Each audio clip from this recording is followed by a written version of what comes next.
Robert Plank Show, episode 218: Passion, Power, Preparation, and Practice. Become a powerful, authentic, and captivating public speaker with Pam Terry.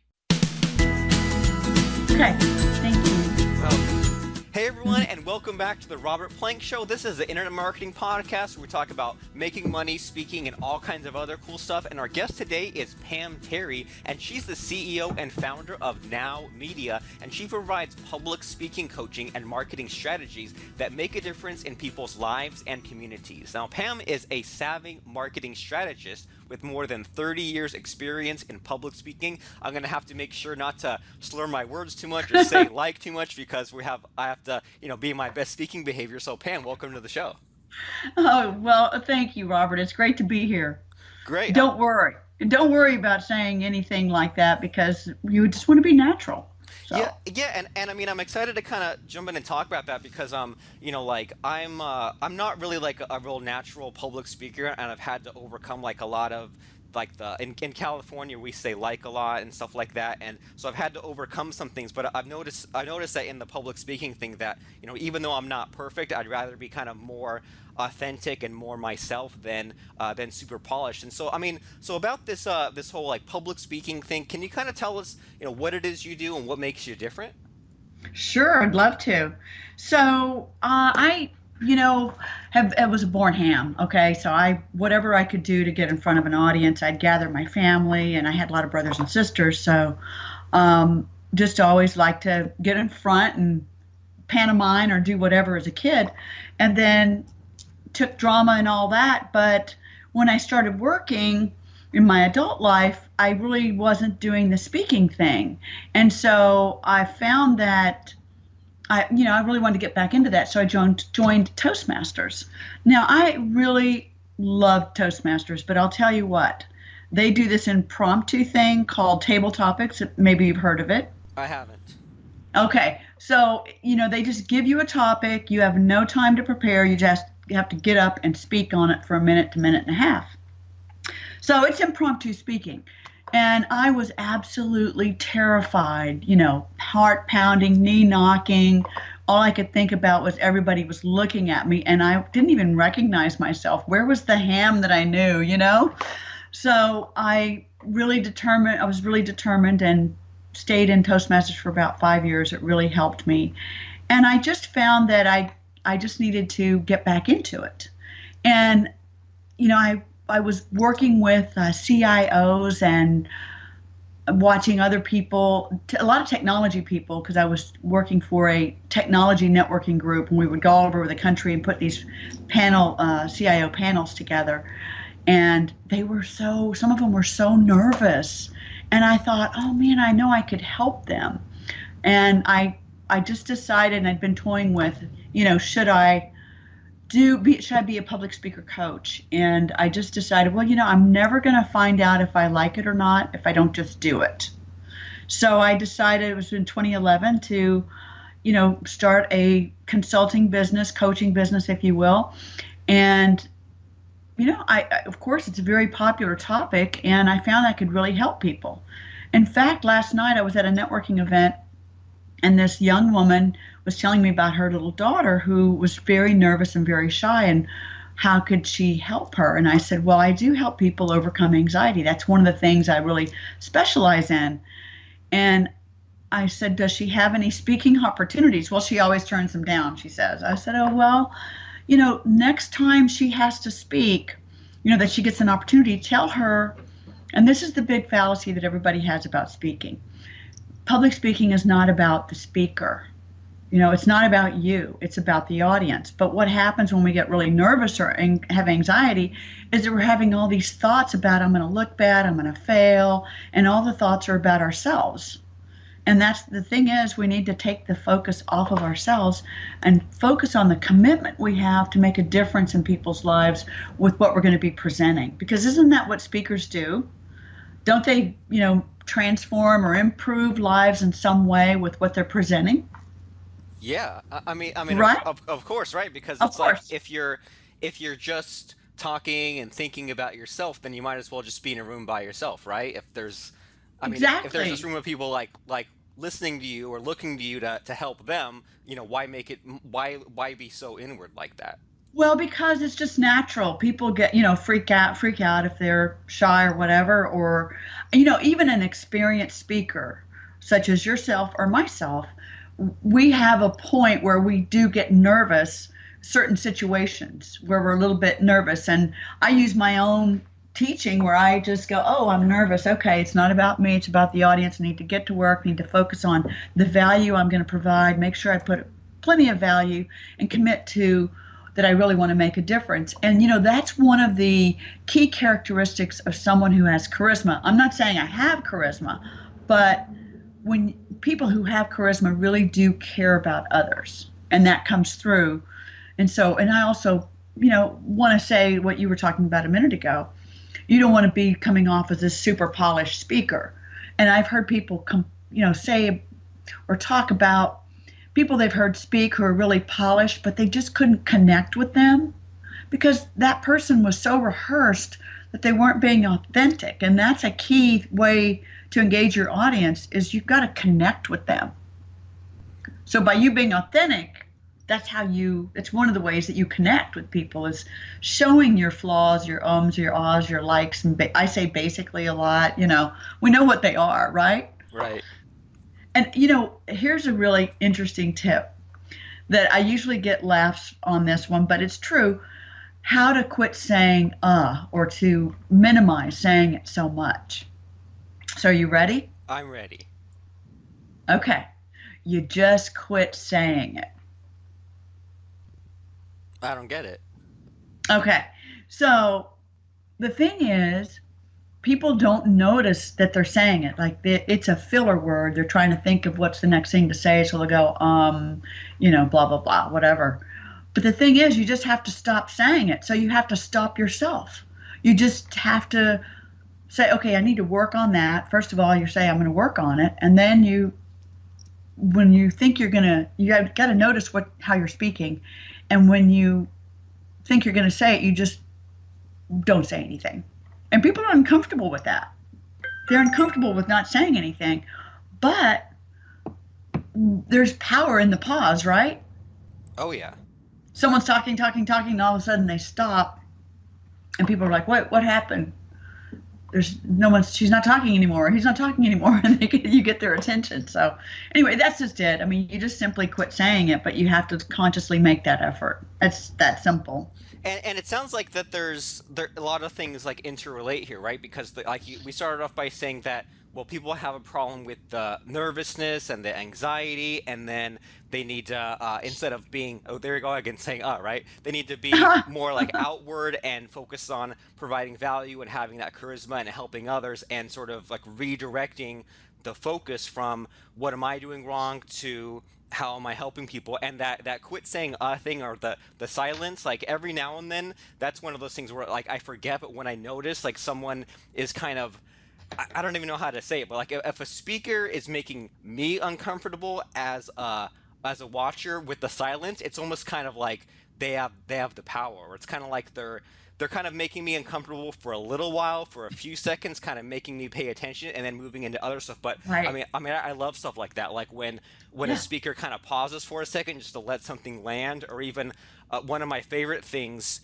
that I've seen like stage speakers do is when they're about to start talking and they're just they don't really say anything, right? And there's like 10 seconds or there's like 30 seconds of just like silence, and it's kind of funny almost, right? Just that if they're just kind of letting, and it's almost like they're like being okay with the silence, so to speak. And so it's like as you're explaining this, it's sort of a lot of things are interrelating in what you're saying, and as far as like, okay, like people have anxiety because they're too inwardly focused, they need to be outwardly focused. And then as far as like the as far as like people like improving their speaking or upping their game, am I kind of hearing you right where you said, okay, quit saying so should people be like focused on like one thing at a time to fix in their speaking? Is that sort of your approach? Well, I ask people in my workshops, I'll say, how many of you like to see yourself on video? Nobody raises their hand. Okay? Ever. Well, let's see. I think one person did one time. But if you watch yourself on video, like you're going to be doing a presentation and it's something you have an outline, hopefully you have something prepared, and you should practice it, and you should videotape yourself so that just between you and the camera, nobody else watching, you can watch yourself and go, ooh, I don't like how I do that. Oh, I say that quite a bit. Or I like really when I smile. See, for me, Robert, I have to smile more because of the way my face is. If I don't smile, I look like I'm really unhappy. Do you you, know? do you know what the official term for that is? No, what is that? It's kind of vulgar, but it's called resting bitch face, where a lot of people's like natural face muscles kind of make them look like they're frowning, but like inside they're normal. But yeah, I get that. Like you have to almost be Yeah, like smirking or half smiling to appear normal, right? right, exactly. So when I saw myself on video, I was like, oh, okay, I need to smile more. I'm not smiling enough. That and because I look great when I smile. I have a nice smile. Not that I'm going to like be a constant smile, constantly smiling while I'm presenting. But the point is that it's all about preparation. I talk about 4 pillars in public speaking to become a compelling speaker and build your confidence, because confidence is what really people are attracted to confidence, right? Right. When you're up there speaking, if you're not feeling confident, it makes people uncomfortable, because they're like feeling your pain, right? Right. So it's about your passion. Your power comes from your knowledge, and it's not just about your passion and knowledge about your topic. It's about your audience, knowing them. Hey, you know what? I mean, in today's world with social media, we have access to so much information. If you're going to speak to a group, you can go look them up and learn about the people that are attending. It's great, right? So you want to be knowledgeable about them and why they're there. And then there's preparation and practice. I mean, it's really fundamental. But if people would just do those things, they'll find what they need to work on. There's and each one of those areas has so many different pieces to it. So, for example, some people are great about putting a presentation together. Others, they don't know how to put one together, and they just wing it because they have a lot of knowledge. But then what happens then, Robert, when people just wing it? They go on and they go off into off these paths, and then they don't stay on topic, and they go over time, Right. or they're Tangents. short. Yeah, right. So it's important, to be prepared and know how to prepare. And I have a free ebook on how to effectively, I can't know the exact title of it, but it's how to prepare a presentation in 2 hours or less, if you will. And it's on my website, pamterry.com. So if anybody wants to get that and they need help with putting a presentation together, it's really easy to follow. Awesome. And, Whether and and doing it in 2 hours sounds like a great thing to do as well. So that way it doesn't take 2 days and 2 weeks, right? And you mentioned that Right. that you have these 4 pillars, and so could you kind of I think you kind of unpack them, but can I just make sure that that we know exactly what the 4 pillars are that you Sure. mentioned? Sure. Okay, passion. So passion is your fuel, right? It drives you. And the key thing or a cool thing I think is the more you prepare, the more passionate you are about wanting to get up there, do that presentation, make a difference with people, and being passionate about making a difference. So your passion is about actually 3 things: your topic, your audience, and your speaking skills. So you need to be passionate about all 3 of those things. And then power is knowledge, and it's knowledge about those same 3 things. So you want to have a lot of knowledge and continually, hey, I say everybody's a guru, and you know what guru spells? Guru, right? So Nice. you're the guru. Isn't that cool about that word? It You're the guru. is. You know everything about your topic, and you are always learning more about it. And some people, when talking about knowledge about your topic, if they get a question, they're like, what if I get a question and I don't know the answer? I'm like, celebrate, hallelujah, because then you're the expert. If you get a question you don't know the answer, that's new information you can find out about regarding your topic. So, say, hey, I've never had that question before. I'm going to find out. My first answer would be this, but, or whatever it is you want to say. But you are the knowledge. You have to have as much knowledge as possible about your topic and always be learning. And then your audience, the more you can learn about them. I was so glad that you invited me to be a guest on your show. And so I had to like research who's Robert Plank. I'm like, wow, look at you. You've got all these podcasts and all these different people. And so that kind of raised my nervousness a little bit.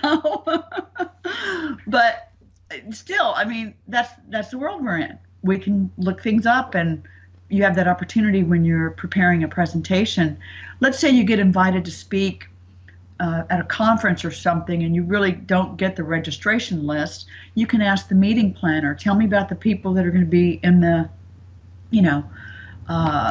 at my portion of when I'm speaking. Who are they? Why are they there? What do they want to get out of it? Those are really important questions to find out when you're going to give a talk. Then, hey, I said, so your speaking skills, learn as much as you can, knowledge again. And then there are all these techniques that you can learn about engaging your audience. We talked a minute ago about the power of the pause. That's an engagement technique. Cool, and it's a powerful one, there's that uncomfortable silence again, but I kind of enjoy it, and I mean, yeah, and I've heard about that, and it took me a while to kind of get up to speed on that part of it, on the engaging the audience, like, asking the audience a question or asking them to, yes and agree with me and stuff like that. And, when the first few times I saw that, I thought, man, this is kind of cheesy, or it's kind of a waste of my time as an audience. But then I noticed how the audience kind of latched onto that or picked up on that compared to some other speaker that might also have been good, but didn't necessarily use those techniques, which seems pretty simple and almost kind of gimmicky if they used it too much. But if they just used a little bit to kind of grab that audience, it's like just a handful of really easy techniques, but then you get their attention, and then they'll actually listen to you. Because when you speak, if you don't have an audience, there's no presentation. So it is all about them, and you want it to be meaningful for them.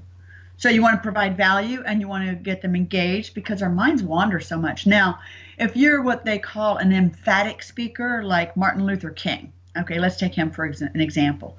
If you listen to his "I've Got a Dream" speech, you can find it online.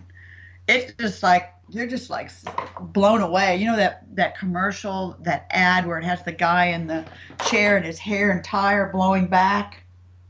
Have you ever seen that one? I might be too young for that, or maybe they don't. Maybe too young for that. But anyway, it shows that he's like being blasted. Well, that's how you feel when you're watching. You're just like mesmerized. You're like, wow, this guy. You can't not pay attention to him. Now, that's a different way of engagement. If you're an emphatic speaker, hey, fantastic. Not everybody can pull that off. One woman that I saw pull that off was a council member in Louisiana, and when she got up and spoke, she was amazing, and she talked about, she was very inspiring and motivating, and she talked about, having a 2-year-old kid with a poopy diaper and saying, how are you going to be president one day? And it just struck me. I'll never forget that phrase. She's looking at, you look at a child like what that child can be.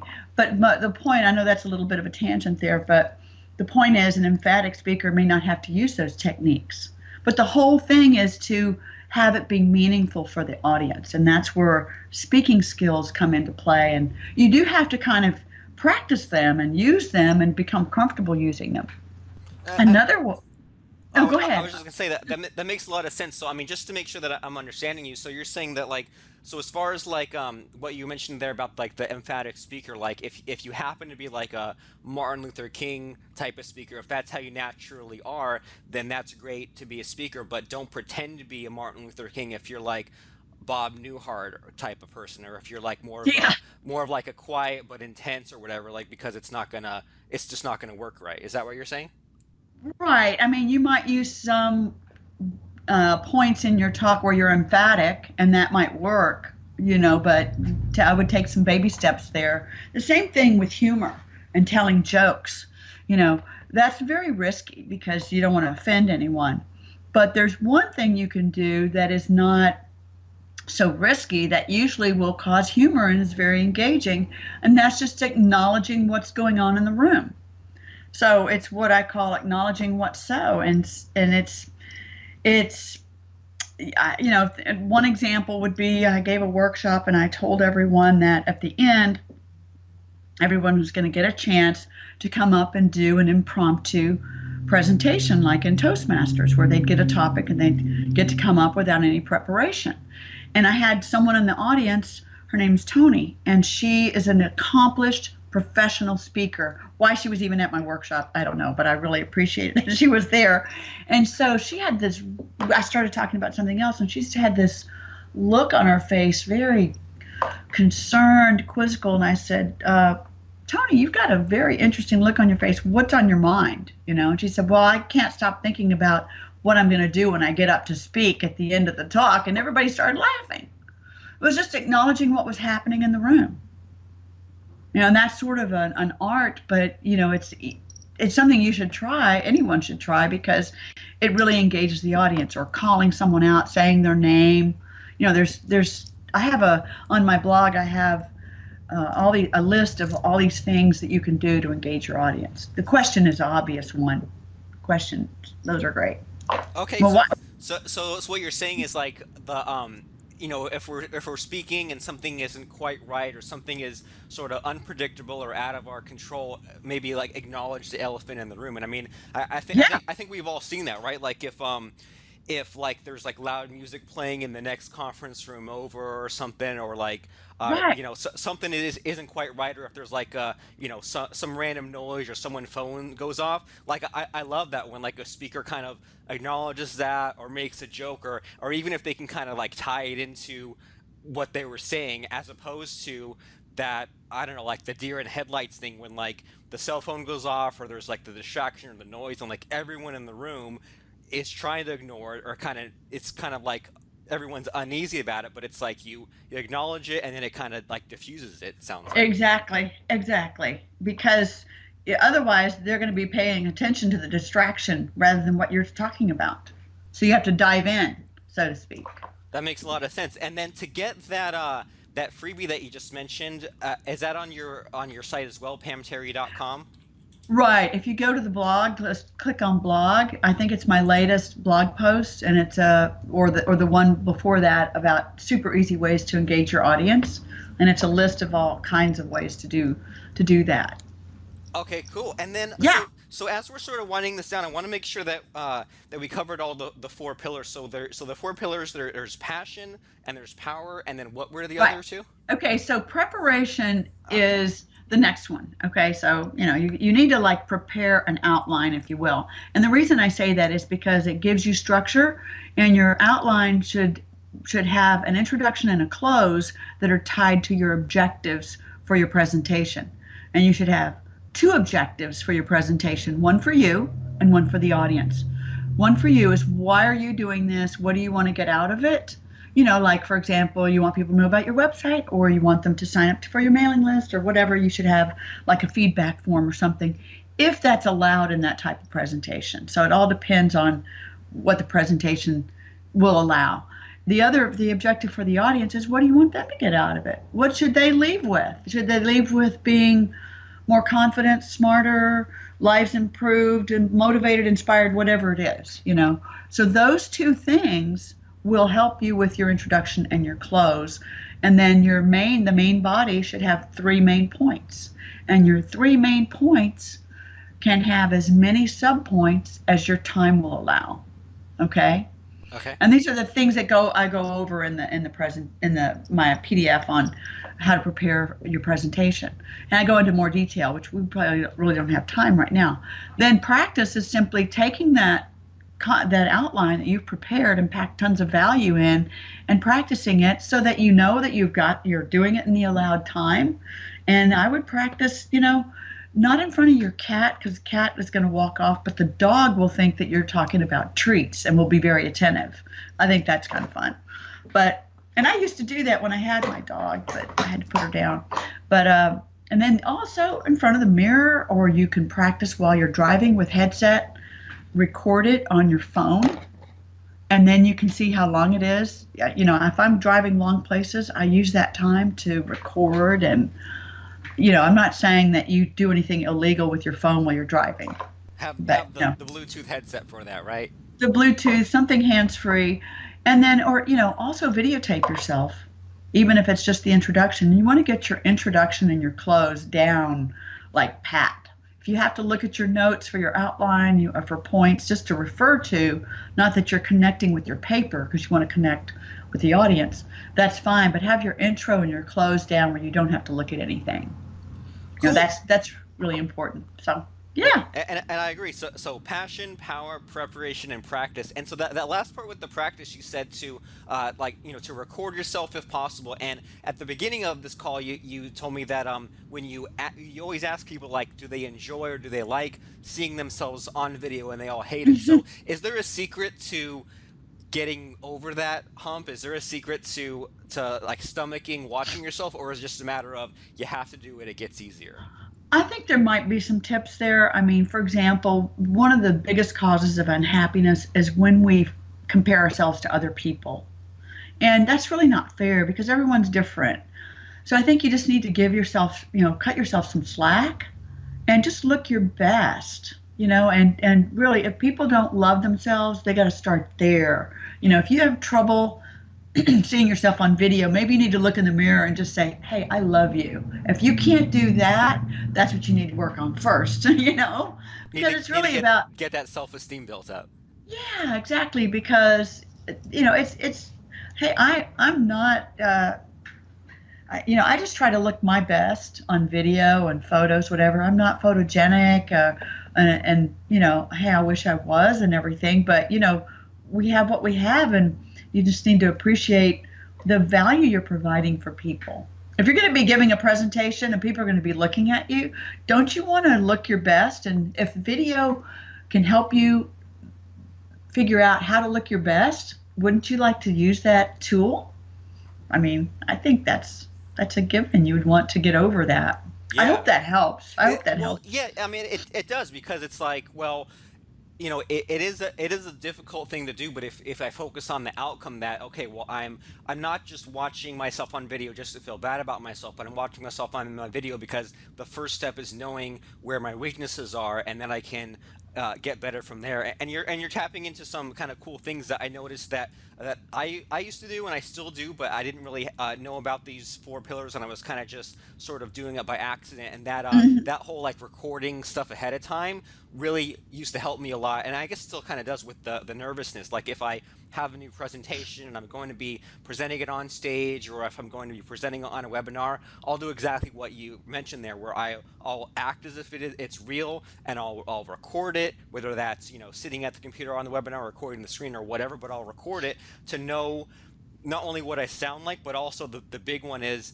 if I can fit into that time, because I don't want to run out of gas too soon, or I don't want to pack and usually for me the problem is packing too much into the slides, and then I think I have like a 1 hour talk and I pack 3 hours of stuff, and then I'm all all over the place, and that's not good. And so passion, power, preparation, and practice. And so sort of in these last couple of minutes, what comes to mind as you're talking about all these things is I was watching like a TED Talk video a few days ago about all these little ways to spot a liar, right? Just some random TED Talk, and they showed like Bill Clinton saying I did not have sexual relations with that woman, and he was like very well, even though he completely lied, like you believed him, looked very genuine, even though it was kind of rehearsed. And then they compared that to some other politician, John Edwards, and he had prepared the words he was going to say, right? And we'll link to the TED Talk in the show notes, but like he prepared the words he was going to say,